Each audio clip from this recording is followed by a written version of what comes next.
بسم الله الرحمن الرحيم. تبت يدا أبي لهب وتب. سورة المسد. الله سبحانه وتعالى يجتان بكانت بسم الله الرحمن الرحيم. تبت يدا جزكر الدين كونو جنبري أبي لهب إجاء أبي لهب وتبا وعبد المطلب وتب سنكونو جوكا wabulana yenna n'azikiririza ddala n'asaanawo olw'ebikolwa bye n'ebigambo bye ebibi ebyamuvaamu ebinyiiza Allah.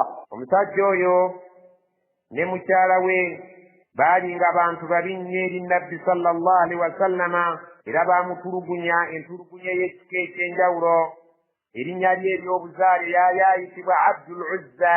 Oluvannyuma ne bamukasi ne bamubatizaako erinnya erya Abi Lahab nga bamanyi bagamba nti yali musajja oyo nga mulungi, nga feesi ye temagana, ng'eringa kimyanso olw'obulungi bwe, ne bamukazaako Abu Lahab, taata kimyanso feesi, nga abantu be basazeewo okubeera nga batuuma omuntu erinnya ne balimukazaako.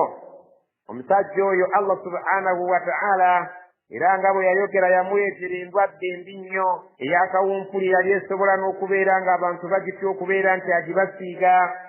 Bwe yafala amalira ddala ennaku kumpi 3 nga tannaziikibwa n'awunya n'akamala. Allah subhanahu wa ta'ala ng'ekye yakikola olw'okulaga abaaliwo nti subhanahu wa ta'ala kyeyayogera gaali mazima. Allah subhanahu wa ta'ala yanyiigira omuntu oyo ne mukyala we eyali ayitibwa Ummu Jamil. Omukyala oyo yali nga naye teyeeyisa bulungi eri nabiyuna Muhammad sallallahu alaihi wa sallama. ما أغنى عنه ماله وما كسب. Allah subhanahu wa ta'ala atugamba nti ma aghna anhu maaluhu wa ma kasaba, terina kyegenda kumugasa emaali ye, wa ma kasaba n'ebyo byonna bye yakabasana ng'akola kuno ku duniya tebigenda kumugasa, era tebyamugasa kumuwonya kibonerezo kya Allah subhanahu wa ta'ala kye yamuleetera kuno ku nsi eky'obulwadde, yadde era emaali terimugasa ku lunaku lw'enkomerero Allah bw'aliba ng'agenda okumuzikiriza mu muliro. Abaana be yalina n'ebyobugagga tebiina tebigenda kubeera nga bimugasa, tebyamugasa ku duniya kumuwonya busungu bwa Allah subhanahu wa ta'ala, so ng'ate era tebigenda kumugasa ku lunaku lwa nkomerero. يصلى نارا ذات لهب.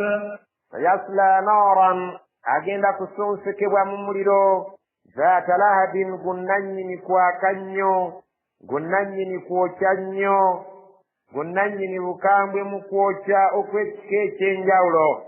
وامرأته حمالة الحطب. Wamra'atuhu, ne mukazi we bw'atyo yali ayitibwa Ummu Jamilul Awrah, eyalina eriiso ng'alina limu eriraba, mu Luganda gwe bayita ow'ettulu. Hammalata al-hatabi, eyali omwetissi w'enku. Abamanyi bagamba nti omukyalo oyo yalinga akola nnyo ekisoboka okuziyiza Nabbi Muhammad sallallahu alaihi wasallam okugenda okusinza Allah we, nga mu kkubo lye ateekamu amaggwa gasobole okumufumita alemenga okugenda okusinza Allah we.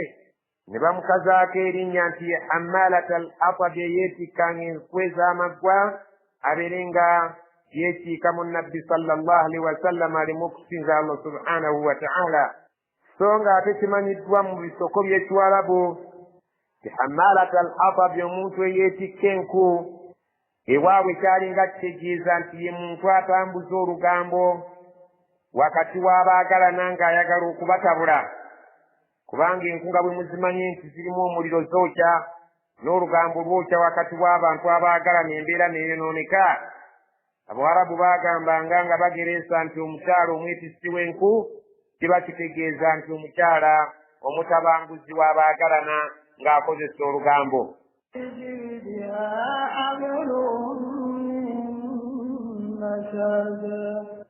Fijidiha, mu nsingo y'omukyala oyo, hablun, Allah agamba agenda kuteekebwamu omuguwa, min masadin, ogw'ekika ky'ekinazzi, nga gwalukibwa mu kigoogwa eky'ekinazzi mu budde obwo kyalinga omuwarabu bw'oba okimubuulidde ategeera obugumu bw'ekika ky'omuguwa gw'oyogerako. Omusajja oyo ayitibwa Abi Lahabi ye musajja eyayogera ebigambo ebyanyiiza Allah subhanahu wa ta'ala olunaku nabbi sallallahu alaihi wasallama lwe yayita nga Allah amugambye nti wa anzir ashirataka al akrabin, genda otiisa ab'eŋŋanda zo abakuli okumpi.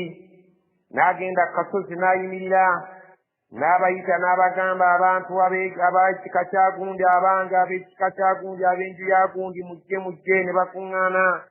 Bwe bamala okukuŋŋaana n'abagamba nti singa mbabuulira nti nze ali ku lusozi waggulu nnyina omulabe gwe nnengera atulumba muyinza okunkakasa. Ne bamugamba nti tetukkakasa nga mubulimba mwana wa muganda waffe, tukumanyi nti oli sadiqul amin, oyogera mazima ate oli mwesigwa, ate gwayimiridde ku lusozi ffe tuli mu kikko ky'oba otubuulidde kyonna tulina kikakasa, tetubeera nga tweteekateeka kwaŋŋanga mulabe. Kyava abagamba nno kati essaawa eno ekibayisizza kwe kubategeeza nti omulaba asinga okuba omubi okusinga n'oyo gwe mwagala okweteekerateekera kwe kusinza ebitali Allah subhanahu wa ta'ala, ebyo bye mwateeka ku Kaaba amasanamu 360 mulina kubeera nga bwe mwagala okuwona kuno ku nsi ne kwakira musinze Allah omu.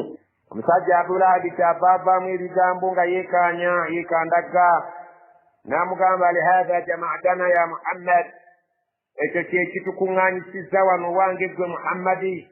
Tubadde tulowooza nti ogenda tutubuulira ekintu eky'amagezi tabban laka, singa Allah akugjawo n'ova mu bulamu bw'ensi tolina mugaso mwana ggwe. Allah n'anyiiga n'agamba nti emikono gya Abi Lahabi egisonze mu nabbi Muhammadi nga yeekandagga gimaze okuzikiriza, si yekka wabula naye yennyini asaanyeewo. Aya eyo n'ebeera ng'esse mu ngeri efaanana bw'etyo ekyafaayo kyayo.